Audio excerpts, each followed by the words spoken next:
bližšie. Áno, ďakujem. Dobrý deň, ďakujem za pozvanie. Prejdem rovno k referátu, aby som nezdržiavala. Na úvod by som chcela len zopakovať, že z té výročie vzniku Prvej svetovej vojny spôsobilo na Slovensku, dá sa povedať, mediálny ošiaľ. Budem dnes hovoriť o vojnovom ošiali, o vojnovom entuziazme, tak toto nastalo v médiách na Slovensku minulý rok. Hoci v iných krajinách venovali tomuto výročiu tiež pozornosť, tak nebol to tam až taký nový jav. Hlavne v západnej Európe si pravidelne pripomínajú výročie Prvej svetovej vojny a aj pri 80., 90., 95. vznikli rôzne veľké výstavy, publikácie, podujatia. Na Slovensku však akoby médiá objavili Prvú svetovú vojnu až v roku 2014. Impulzy prichádzali k tomuto najmä zo zahraničia. Ako už tu bolo spomenané, tak táto situácia vyplýva zo špecifického hodnotenia významu Prvej svetovej vojny na Slovensku, ale aj v iných stredoeurópskych krajinách, ktoré tvorili pred vojnou súčasť Habsburskej monarchie. Pre národné príbehy štátov, ktoré vznikli na troskách monarchie, je dôležitý nie priebeh a koniec vojny, a už vôbec nie je začiatok, ale vznik vlastného národného štátu. To je aj prípad Československa. A v prípade Maďarska sa pripomína jednoznačne viac Trianon, než začiatok a koniec vojny. Mediálna hystéria však mala aj iný rozmer. Ukázala dve dôležité skutočnosti. Poprvé, že verejnosť má záujem menej o diplomatické a politické aspekty vojny a viac sa zaujíma o veci privátne a každodenné. Aké mali vojaci bojové zážitky, osobné osudy, ako sa žilo v zázemí, ako sa zmenila situácia žien a detí, aké boli postoje rádových ľudí voči vojne.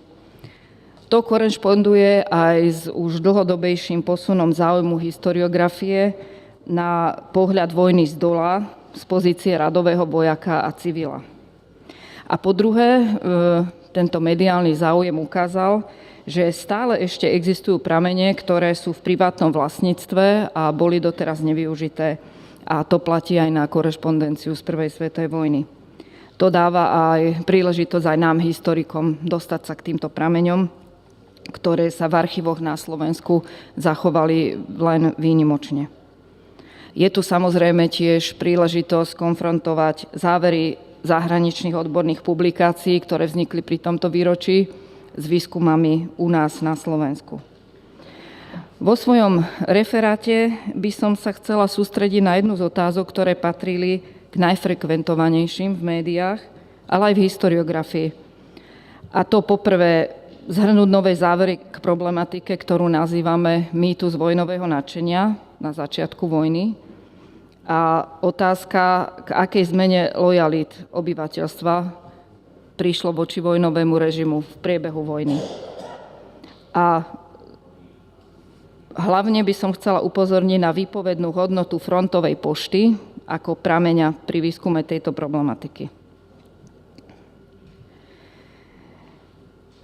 Hodnotenie javu, ktorý vystupuje pod termínmi vojnový entuziasmus, vojnová davová psychóza, masová hystéria, Augustur Erlebnis, prešlo vývojom. Podľa starších hodnotení to bol, zjednodušene povedané, prechod od extrému, jedného extrému do druhého. Na začiatku boli údajne všetci za vojnu, ale na konci boli všetci proti vojne, pričom nebol objasnený proces tejto zmeny. Česi a Slováci vraj mali špecifický postoj k vojne hneď na začiatku. Vraj vojnu odmietali, lebo nechceli bojovať proti slovanským bratom, Srbsku a Rusku. V skutočnosti ale Slováci a v podstate aj Česi narukovali bez problémov a bez zjavného odporu. Noviny boli prvé plné správ o nadšení pri rukovaní, o pochodoch a lampiónových sprievodoch v mestách, o nadšených výkrikoch "Nech žije vojna". Takéto nadšenie zaznamenala dobová tlač aj v Berlíne a Viedni, ale aj v Paríži, Londýne a v Petrohrade. V čom teda spočíva nové hodnotenie, teda že vojnové nadšenie pri vyhlásení vojny je mýtus? Stručne môžeme povedať, že išlo poprvé o neadekvátne zovšeobecňovanie a po druhé o dôsledok propagandy. Vojnové nadšenie prezentované v novinách bola v skutočnosti záležitosť veľkých miest a stredných vrstiev mešťanstva a časti intelektuálov. Ľavica bola proti, a to najprv aj verejne formou protestov. Vidiecké obyvateľstvo dávalo najavo hlavne obavy o osud svojich rodín. A takéto zjednodušenie, takáto predstava, revízia platí aj pre Nemecko, kde bolo vojnové nadšenie najintenzívnejšie. Treba sa preto pýtať, ktoré vrstvy prejavovali vojnový entuziasmus. Treba vidieť rozdiel medzi mestom a vidiekom a skúmať motiváciu rôznych skupín obyvateľstva. Pri motivácii nesporne veľkú rolu zohral nacionalizmus a šovinizmus. Davová hystéria však obsahovala rôzne emócie, vrátane strachu a neistoty. Podľa nových výskumov mali rukujúci, najmä dobrovoľníci, rôzne motivácie. Aj túžbu po dobrodružstve, po zrýchlenom dosiahnutí dospelosti a mužnosti, ale aj o únik z reality a kompenzáciu túžby po revolte. Podľa dobových výskumov dobrovoľníci v Nemecku uviedli takéto dôvody svojho narukovania. Šanca na dobrodružstvo, únik z jednotvárnej každodennosti, až na ďalšom mieste láska k vlasti. Ale veľká časť prijala vojnu ako nevyhnutnosť, respektíve niečo nezvrátiteľné a brala to ako plnenie si svojej povinnosti. Aká bola realita v Uhorsku? Vieme, že veľká časť zhromaždení a lampiónových sprievodov za vojnu boli úradmi organizované a políciou kontrolované podujatia. Nové výskumy materiálov bezpečnostného oddelenia ministerstva vnútra a župných archívoch jednoznačne ukázali, že mimoriadny vojnový režim potlačil všetky zárodky odporu voči vojne. Preventívne opatrenia voči potenciálnej opozícii, vrátane národnostných hnutí a policajný postup sa uplatňoval hneď, ako vstúpili do platnosti mimoriadne zákony. Podžupani vo svojich hláseniach o situácii na slovenskom vidieku informovali aj o nespokojnosti a zárodkoch odporu. Prejavy odporu voči vojne sa vyšetrovali a trestali ako trestný čin poburovania alebo urážky majestátu v mimoriadnom režime. V dôsledku cenzúry sa o prejavoch odporu neinformovalo. Ale aj tak môžeme nájsť v lokálnej a najmä v ľavicovej tlači aj viac či menej skryté informácie. Napríklad v robotníckych novinách zo septembra 1914 bol uverejnený článok Pozor na ústa, ktorý varoval pred tým, aby ľudia vyjadrovali svoje postoje k vojne na verejnosti, pretože môžu byť za to trestne stíhaní. Stručne teda možno povedať, že preventívne a zostrené opatrenia splnili na začiatku vojny svoj cieľ. Zastrašiť obyvateľstvo, potlačiť odpor a zabezpečiť hladký priebeh mobilizácie. Dobovú tlač už celkom ovládla propaganda, ktorá hlásala všeobecné nadšenie obyvateľstva a skutočnosť, že je ochotné nasadiť všetky svoje sily v spravodlivej obrannej vojne. Postoje obyvateľstva však boli rozporúplné a pomerne rýchlo sa menili. Prvé veľké vytriezvenie nastalo už pri rukovaní začiatkom augusta. Ďalší zlom znamenal príchod prvých ranených do miest v septembri 1914. Propagandou hlásaná jednota vlasti sa ukázala byť fikciou hneď na začiatku. Svedčili o nej už spomínané policajné opatrenia voči opozícii, najmä voči ľavici a tzv. Národnostným agitátorom. Ale nielen u príslušníkov národnostných menšín bol zjavný rozpor medzi lojalitou voči vlasti a voči vlastnému národnému kolektívu. Propagandistické predpovede, že vojna bude rýchla a krátka, sa nenaplnili. Predlžujúci sa vojnový konflikt a nepriaznivé podmienky vojnového režimu silne pôsobili na zmenu postojov obyvateľstva, a to aj u najprv nadšených stredných vrstiev. U Slovákov sa zdôrazňovalo, že sa zmenili z najlojálnejších a najchrabrejších vojakov na začiatku vojny na najväčších buričov na konci vojny. Že z lojálneho bohabojného ľudu sa zmenili na nespokojných rebelov, ktorí na konci vojny robili rabovačky a žiadali rozpad Rakúsko-Uhorska. Takýmto prerodom k sociálnej revolte ale neprešli len Slováci. Práve výskumy korešpondencie tzv. Radových vojakov a civilov ukázali, že takéto postoje malo vidiecké obyvateľstvo bez ohľadu na etnickú národnú príslušnosť. Práve cenzurovaná korešpondencia z prvej svetovej vojny dokáže odhaliť rozpor medzi propagandou a reálnymi postojmi, a to aj u stredných vrstiev. Ako príklad uvádzam úryvky z korešpondencie dôstojníka, ktorý pôsobil v námornej jednotke sídliacej v Pule a svojej sestre do Nitry už v októbri 1914 napísal: Trpezlivo čakaj koniec tejto veľkej mesiarčiny. Dobrý Pán Boh nás ochráni pred každým nebezpečenstvom a zídeme sa spolu v zdraví. Listy, teda originály, sú v maďarčine a to čítam v preklade do slovenčiny. V decembri k tomu dodal: Veď už bude raz koniec aj tej vojne, ktorý aj ja už ťažko čakám, už aj teraz by toho bolo dosť. Veď iba Boh vie, dokedy ešte potrvá. Ak potrvá ešte do jesene, dovtedy určite ošedivieme. V máji vyjadril svoj postoj voči vojne a oficiálnemu kultu hrdinov. Teší sa, že sestrin muž, ktorý narukoval, je zdravý a v poriadku. Citujem: Zatiaľ sa utešuj tým, že je chvála Bohu živý a nenachádza sa medzi hrdinami na zozname padlých. A na záver dodáva: Koniec vojny je ešte v nedohľadne, možno ho očakávať na jeseň. Aké informácie a interpretačné možnosti ponúka cenzurovaná poľná pošta ako typ prameňa? Ako zachytáva postoje obyvateľstva? Doterajšia historiografia využívala hlavne korešpondenciu inteligencie a politických prominentov.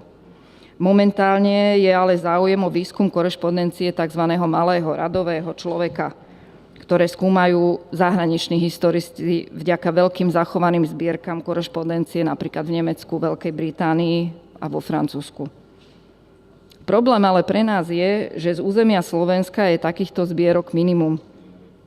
Jedinečnou preto zostáva zbierka poľnej pošty v štátnom archíve v Nitre, z ktorej teda je aj táto ukážka. Ale nové zdroje sa ukázali pri práve 100. výročí vypuknutia vojny, napríklad z rodinných archívov, alebo ako ma upozornili českí kolegovia, v archíve v Přemysli sa nachádza takáto zbierka zadržanej pošty. V maďarskej historiografii upozornil na tento druh prameňa historik Péter Hanák už koncom 60. rokov, keď skúmal postoj obyvateľstva na konci vojny. Využil pritom korešpondenciu, ktorú zadržala cenzúra a ktorá sa dodnes nachádza vo Vojenskom historickom archíve vo Viedni a v Budapešti. Na základe mojich výskumov v spomínaných vojenských archívoch a zbierky pošty v Nitre budem krátko komentovať závery Pétera Hanáka. Súhlasím s Hanákovou charakteristikou mentality sedliaka v Uhorsku a podčiarkujem, že tento model bol univerzálny bez ohľadu na etnickú príslušnosť. Súhlasím tiež, že postoje obyvateľstva sa na konci vojny radikalizovali. Musím ale zdôrazniť, že materiály cenzorských úradov vo Viedni a v Budapešti obsahujú len málo originálov zadržanej pošty, na základe ktorých by sa dal robiť systematickejší výskum. Zachovali sa len mesačné hlásenia cenzorov o tzv. Náladách obyvateľstva plus podklady k týmto správam.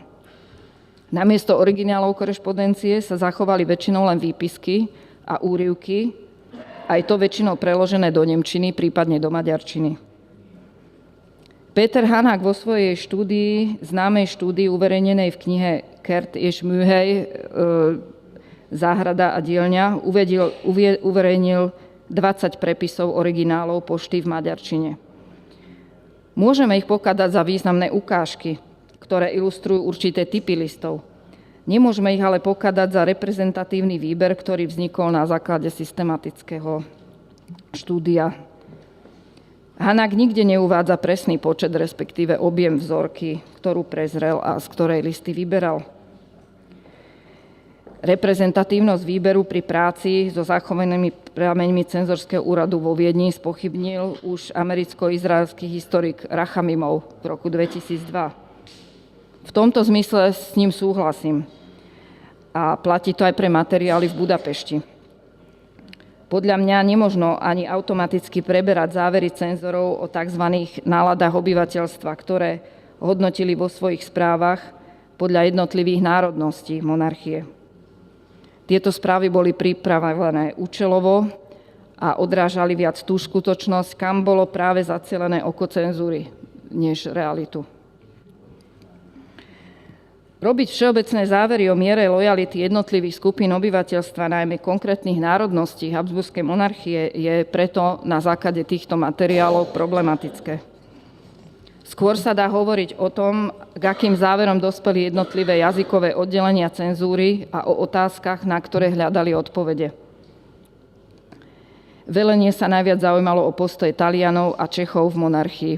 O Slovákoch sa zaujímalo minimálne. Aj preto cenzori opakovali klišé o slovenskom bohabojnom a lojálnom ľude. Zaujímavý a dôležitý záver vyplynul, keď som porovnala materiály tzv. Slovenskej jazykovej skupiny cenzorského oddelenia vo Viedni a v Budapešti. Kým v Budapešti informovali aj o nelojálnych postojoch Slovákov, tak správy, ktoré vznikali v cenzorskej skupine pod vedením Kornéla Stodolu vo Viedni, mali iný charakter. Stodola opakoval známe stereotypy o lojalite Slovákov, ktoré dokazoval citátmi z korešpondencie. O protestoch neinformoval.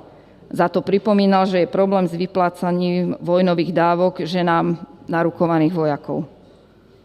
Ukázalo sa, že zo strany Stodolu išlo o taktický manéver. Stodola patril, ako už bolo spomenuté, k tzv. Viedenskej skupine slovenských politikov, ktorí dohadovali možnosť užšej spolupráce s Čechmi a Rumunmi a uvažovali o možnostiach nového štátoprávneho usporiadania po vojne. Ideovým vedúcim tejto skupiny bol Milan Hodža, ktorému práve Kornél Stodola vybavil miesto v chorvátskom oddelení cenzúry, aby sa tak vyhol stíhaniu v Uhorsku. Paradoxne, práve vďaka cenzúre získavali dobrý prehľad o situácii v zázemí a o politike v štáte i v zahraničí. Rada by som tiež chcela upozorniť na úryvky alebo originály pošty zajatcov z územia Rakúsko-Uhorska, ktorí tvoria dôležitý protipol k správam veliteľstiev o situácii v záteckých táboroch, ktoré sa často snažili utajiť dôkazy o nepriaznivých podmienkach v táboroch. Môžeme viac diskusí, musím trošku sa ponáhľať. K zbierke frontovej pošty v Nitre by som chcela povedať, že obsahuje takmer 600 kusov zadržanej, nikdy nedoručenej, cenzurovanej pošty. A zaujímavé je a jedinečné, že obsahuje zbierky zadržanú poštu z priebehov viacerých rokov v rámci tých istých rodín. Písateľmi boli väčšinou jednoduchí sedliaci, prevažujúcim jazykom je maďarčina a menej slovenčina.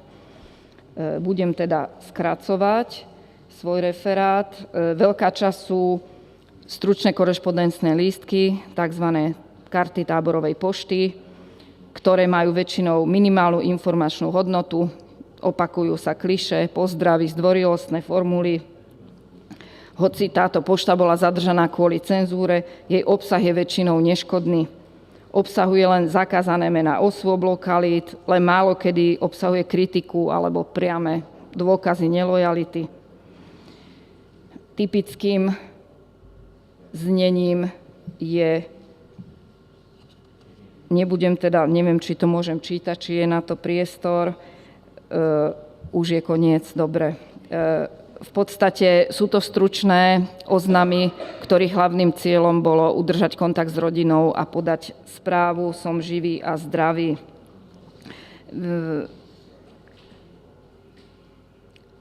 Frontová pošta z Nitry svedčí o nízkej gramotnosti vidieckého obyvateľstva, ale aj o vplyve vyučovania maďarského pravopisu v školách, ktorý písatelia používajú aj v slovenských písaných listoch.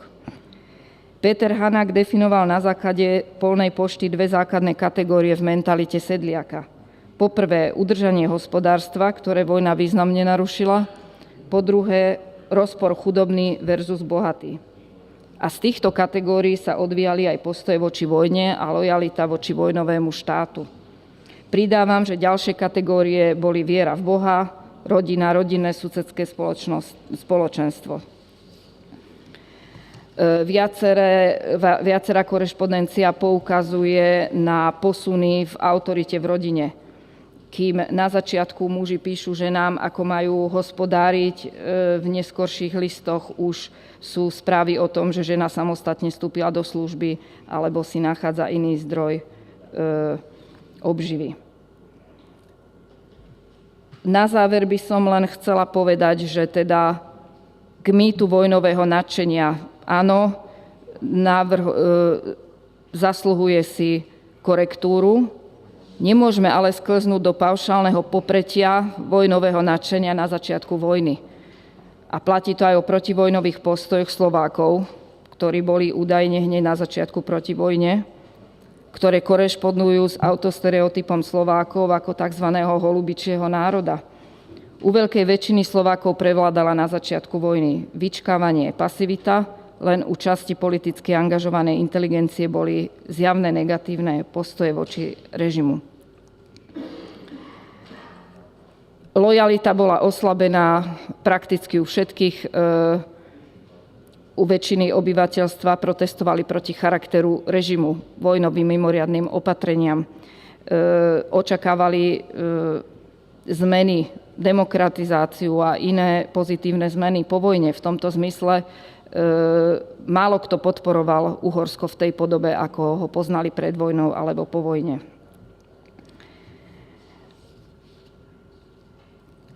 Cenzurovaná pošta predstavuje autentické svedectvá, jedinečný prameň osobnej povahy pre štúdium situácie za vojny a osobitne k výskumu mentality a psychológie vojakov i civilov. Vypovedá o význame cenzúry a autocenzúry v podmienkach mimoriadneho vojnového režimu. Samozrejme, je nevyhnutné konfrontovať ju s inými typmi prameňov. To však platí pre kritiku každého druhu prameňa. Na záver som uviedla teda faktory radikalizácie, ktoré boli prítomné hneď od začiatku ako dôvody, prečo teda ľudia nesúhlasili s režimom. Ďakujem za pozornosť.